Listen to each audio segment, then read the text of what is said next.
मेरे परिवारजनों, आजादी के अमृत काल में देश गुलामी की मानसिकता से मुक्ति पाकर अपनी विरासत पर गर्व करते हुए आगे बढ़ रहा है।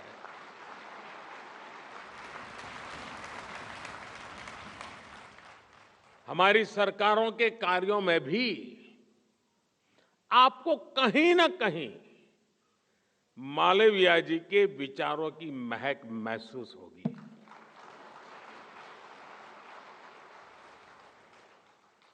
मालवीय जी ने हमें एक ऐसे राष्ट्र का विजन दिया था जिसके आधुनिक शरीर में उसकी प्राचीन आत्मा सुरक्षित रहे, संरक्षित रहे।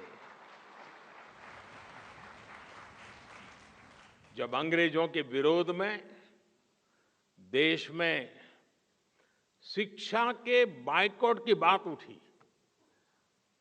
तो मालवीय जी उस विचार के खिलाफ खड़े हुए। वो उस विचार के खिलाफ थे। उन्होंने कहा कि शिक्षा के बायकॉट की जगह हमें भारतीय मूल्यों में रची स्वतंत्र शिक्षा व्यवस्था तैयार करने की दिशा में जाना चाहिए।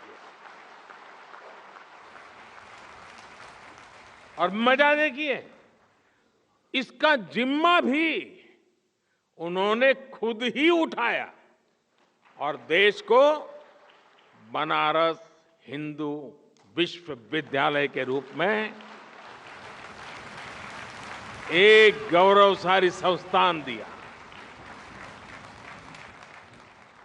उन्होंने ऑक्सफोर्ड और कैम्ब्रिज जैसे संस्थानों में पढ़ रहे युवाओं को बीएचयू में आने के लिए प्रोत्साहित किया।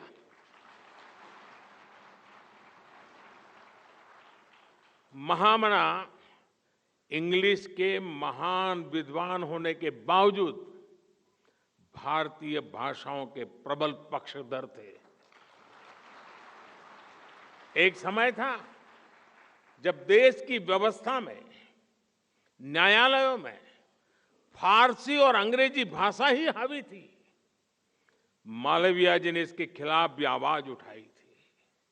उनके प्रयासों से नागरी लिपि चलन में आई, भारतीय भाषाओं को सम्मान मिला।